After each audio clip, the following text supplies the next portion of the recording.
Hi folks, this is John with GMIT Label. What I'm going to do is do a short video. I've had a number of requests from folks to ask me about the Zebra ZT series printer. In particular, the 220 and the 230. The machine that I have here, and sorry for the back view, but I'm going to start in the back and work my way to the front. But this is the back view, and I wanted to do two things here. One is just kind of give an overview of the machine itself, what it looks like, what it has, discuss a little bit about the options and so forth. I'll get into some of the specifications very briefly, but you can always go to my website, www.gmitlabel.com, and actually download the PDF file on all the specifications on the machine and so forth. But I'm going to give a quick overview on the machine because I know a number of you are considering new Zebra printers, and there was questions about it. So sometimes actually seeing the machine and somebody loading it and so forth is better than actually reading it off of a data page and so forth. So hopefully, as always with all my videos, these are not shot professionally. Sometimes I think it's better when you kind of see it where somebody's just in real time, my real time, discussing it, showing it, that kind of stuff, rather than some kind of a marketing produced video where it's flying from outer space and all that kind of stuff. So let me get and proceed with it. The first, as I mentioned, I'm starting in the back just to show you the different things. But what's standard in the back is, you got your power inlet over here. You have your rocker switch, on-off switch. It does come with a USB connection for connection to either your network or your PC or whatever you're going to be using. It also has a serial interface, and that's mainly used if you happen to have a Zebra KDU unit, which is a keyboard display unit. For those of you who don't know, that permits you to operate the printer without the use of a PC or a laptop or anything like that. You can have your template stored in the machine and then call the template, upload your information, and tell it how many labels you want to print. That's good when you have maybe 1, 2, 3 different not size, but templates of a label. But it has basic limitations where you're not going to have the full power that you would have, as an example, if you had some kind of like a Zebra Pro Designer software package, of which, by the way, I have gotten your emails. I'm going to be doing a couple videos on the Zebra Pro Designer software. One in particular is how to set up a database using Excel. So you may want to stay tuned for that. But also to continue on, and up in here you got your 10100 Ethernet connection, which is an option. Another option you can have is a parallel connection that would also probably go up in here. Yes, people do still use parallel, just simply because there's so many machines there's such a huge installed base that as long as they're running, people just don't normally run out and start disconnecting things. So there are people that still use parallel interfaces because there's computers out there and networks within companies that still have all those interfaces and so forth. And as always with the Zebra printer, you have the slot back here if you're running fan folded labels. This is where you would feed the fan fold labels into. You'll see as we go through the ZT series printer is a direct replacement for the Zebra Stripe unit, and I think they did a much nicer job with this unit. There's more metal. This particular, there is when you get into the 220, there is a plastic cover with an option, I think, for the metal. But this one has a metal, so there's a metal cover which is more durable, metal backing, metal base, metal support frame, and a lot of the parts are all supported by metal and so forth. So they actually made this unit a little bit more rugged, which is kind of, I think, just a personal opinion, I think that's Zebra's hallmark of having beefy industrial type machines, and I think they got that head and shoulders over any of their competition. So I'm not touting Zebra, but one of the reasons why I sell Zebras is simply because they're the ones that tend to be more durable and last the longest in the field and so forth. And then turning to the side now over here.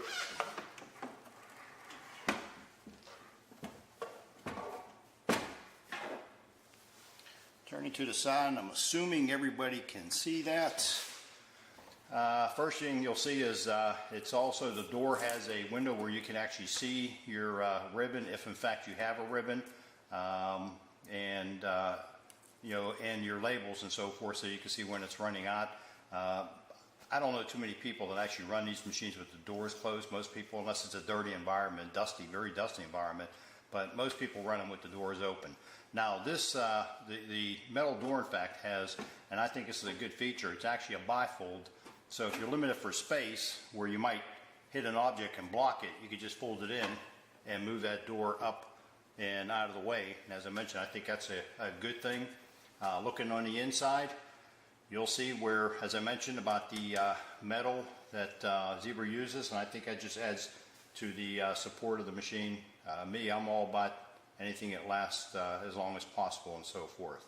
Also within the panel is, within the door itself, you'll see up in here, I'm assuming you could see, I don't know if you can see that or not, but up in the door itself, it shows the direction of the ribbon, direction of the label material, things of this nature, some sequences on the keyboard and so forth, but that's permanently put up here, so it's always there. But also inside the machine you can see it where Zebra, they always mark the direction of the label as well as the ribbon when you're feeding it through.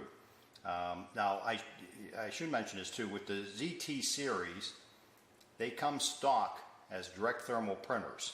If you want thermal transfer, that is an option upgrade, so keep that in mind. This would be, if you upgrade it to thermal transfer, the ribbon feeding mechanism in fact would be attached. This is not field installable, so if you think there's going to be a chance that you're going to need to print with a ribbon, I'd strongly advise you to order that at the time you order the machine and so forth. That's extremely critical. And then also the biggest difference between the ZT220 and ZT230 is the 230 has a display on the front panel, whereas the 220 does not. So if you think you need a display so you can see the settings within the machine, that in fact you may want to make sure you order the 230 to get the display. A little extra money, but sometimes those things you don't need them until you realize you need them. And if you need them, you don't have them, then you got a problem. I'd say order them if you think there's a chance that you may need those, because I think the display is extremely important. But if you want strictly down and dirty, throwaway type machine, go for the 220 and try to get that as cheap as possible as you can get it. But some things when you look at the machine, there's a couple things I do like about the machine. One is Zebra has this color coded with bright yellow. You'll see that with all of these. For the things that are commonly handled or adjusted, I want to say, each time you use the machine, one would be the guide to hold the ribbon, the labels against the back wall. The other one is the guide for the label, where you adjust that into the width and so forth to make sure that the label is pushed against that back wall. So many times I get calls where people tell me their printer all of a sudden started skipping labels and it's printing half the information on one label, half on the other. And that always comes down to either one or two things. They have this guide pulled out and the label's walking, and it walks away from the photo eye, and sure enough it gives off a bad signal. Or in fact the photo eye down here in the bed is actually clogged up with dust, and that's giving off bad signals too. But always make sure you have this adjustment. And then you have the adjustment down here for the photo eye itself, where you can slide that left to right to make certain that you're picking up a good sense on the label itself. Now the other thing, and I'll go into this a little bit more detail later, is you have the what Zebra did a little bit different here, and I'm assuming you can see that from this. But there's two. I'm trying to get a little light on that. There's two. Yeah, let me get this over here. Right in here, you'll see where the, where it comes down and applies the pressure. We're all used to the little thumb screws. Well, Zebra has done this a little bit different, where there is no thumb screws, and you can't slide these along some slide up above. So you have set adjustment on this. You have a limited amount of adjustment on this, but it's also got graduation marks, so at least you know where you were and where you're taking it to. And I think it's probably a good thing because one, with them situating this, you never have to worry about your machine accidentally where you're sliding all your adjustments over and out of the way and you're applying too much pressure on the head on one side versus the other and so forth. So it limits the amount of damage to the print head that you would have. And then also we're used to, when this thing, like on the Z4Ms, this used to flip up out of the way and then the ribbon would come all the way down this way and it was somewhat wrinkled up and so forth. Whereas now they have this coming straight up and down, and it actually minimizes ribbon wrinkles and things of that nature, so I think it's a good thing. The one thing that I'm not too sure about is we're used to when you turn clockwise you put pressure down, counterclockwise you take pressure up. Well, I think this is actually backwards because I noticed when I turn it counterclockwise, this is where the pressure starts to come in. But once again, when you're playing with the machine, when I first started the machine up, it was giving a lot of ribbon wrinkles. Took me a couple of minutes to play with the adjustment, and I seem to got that worked out. And like, you know, all machines, once you get it set up, it's pretty much good to run for a period of time. Another key feature about this particular model that I like is, although Zebra doesn't specifically state this in their data pages and so forth, but this machine can actually run a 1-inch as well as a 3-inch core. And to show you what I'm talking about is, that would be your 1-inch core if you have 1-inch core labels that you're going to put on there. And that's probably how Zebra would prefer you using it. But also, what I like is, and I understand these rules can only be so big, is you can actually put a 3-inch core on here and run that just as well. So I think that's actually kind of a good thing because it gives you a little bit flexibility and so forth. The only concern I would have is putting an 8-inch diameter rule in here, but labels are sold in 6-inch diameter rules on 3-inch cores. But I'm sure if you had to, even if you wanted to run in 3-inch cores, you could either run it on here or probably run it to the back. But it looks like this may, in fact, handle in fact, I'm going to go out on a limb. I actually stuck an 8-inch roll of labels on this, so I'm assuming it does run it. So I'm going to say it does. But this is where your labels are being fed in, and then your ribbon. And this is another key thing with this machine is we're used to the adjustments where the ribbon take up after it's been already spent. You're ready to change it. We're used to turning that, and the 2 pressure points on the 1-inch core would retract, and then what we would do is not retract, but the 2 pressure points on the ribbon would retract, and then you pull the whole thing off and throw it away. Well, Zebra now supplies with every new machine 1 core, because now your spent ribbon will go on to the 1-inch core they supply, and then when it's time to put a new ribbon on, you just pull this core off and everything and discard that, and then you just put you move the old core over to here and then put a new ribbon on there. So that's kind of a key change. I find it beneficial. It actually works pretty nice. Yeah, so I think that was actually a good design for Zebra to actually do that.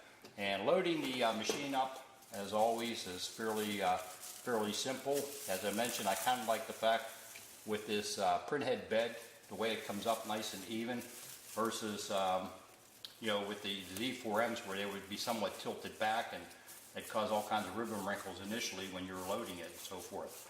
But you put your ribbon in that way, and then your label material will come down and through here. And once again, you can follow the guides, but I think most of you are knowledgeable enough where you understand how it's all loaded. And I'd say this, a couple things. Make sure the label come in between that sensor there. There's a kind of like a, I don't want to say a pinch point, but there's an opening you need to go through there. And then further back, there's another little sensor that it needs to come under, and then it comes across this other sensor sitting right in here. But it's easy. I'll show you how quickly you can actually load this puppy.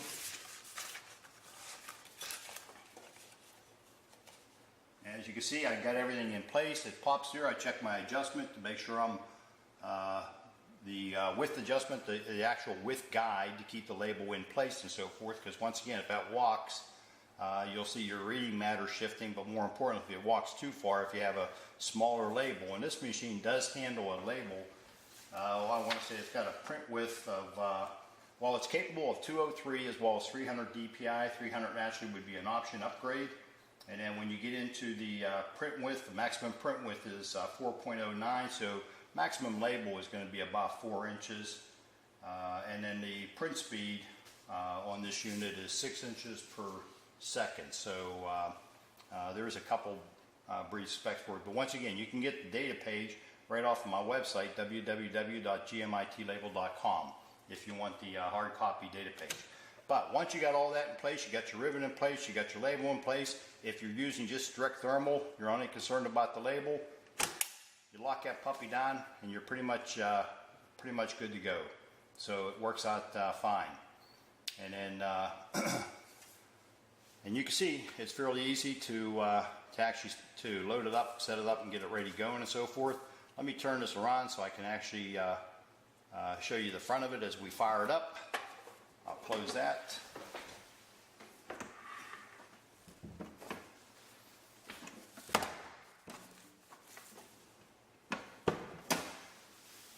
Okay, I'm assuming everybody can see that. I want to make sure I get a good shot.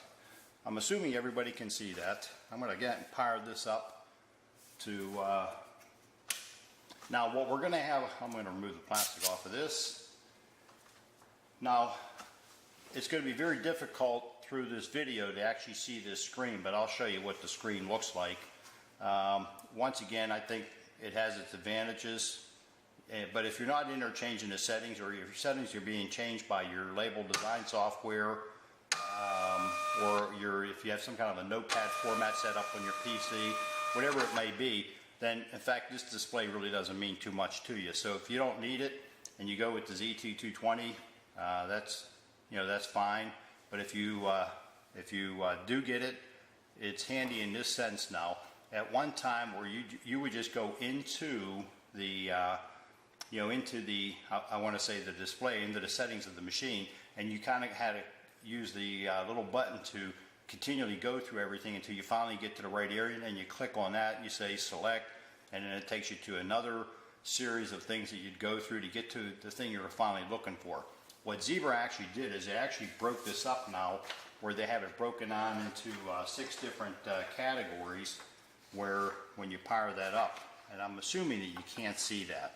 I mean, I just clicked on it, but even if you can't, I'm going to show you what it looks like here, where you can actually see where they broke it up. This would be your settings. This is where you'd find your print speed, your darkness, direct thermal versus thermal transfer. Then you have your tools, you have your networking, you have your communication selection. So they broke that up, so most people will probably only go into settings, which is what this is currently set here. That would be the settings and so forth. But that's what comes up on here that you possibly cannot see on this video because of the lighting and things of this nature and so forth. The button arrangement is still very similar. You got your cancel in case you're canceling. You want to, let's say you download a print job and you find out that it was wrong. You just take and hold that button, and once it flashes and the flashing disappears, then you cancel out the information. You got your feed button, which is kind of normal. Then you got your pause button. I'm assuming you can see that when it lights up. And then you got your series of left, right, up, down arrows. OK would be what used to be the select, that kind of stuff. And then you have your plus minus. So if you went into settings, you went into print darkness. Once you got the print darkness, you'd actually hit one button to increase the darkness, or this button over here to decrease it, and then you hit OK, select, and you're good to go. So it's fairly simple. So that is the machine. I think it's a good unit. I think it's a nice compact unit. I think it's a good size. There's metal involved in it. I think they made some improvements as far as being able to load the machine and also to make adjustments and so forth. So that is unit. Let me print some labels and see what we get here.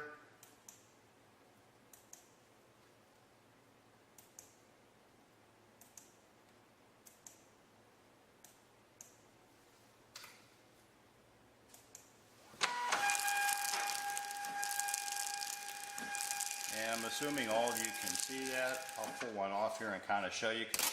Actually, I think the print quality on these labels is excellent. I think once again Zebra did a nice nice job with this machine. I think this is a good replacement for the Stripe series, and I think it's a good machine to put out there, and with known Zebra, you probably get the same kind of quality and durability. Any questions, please give me a call at 704-786-0951. You need the specs on this or information, just go to www.gmitlabel.com, go to the Zebra section, and pull up the Zebra printers, click on the 230, 220, and then download the data page. You'll see it where it says click here for specifications. You click on it and you have that information. Once again, John with GMIT Label, thank you very much.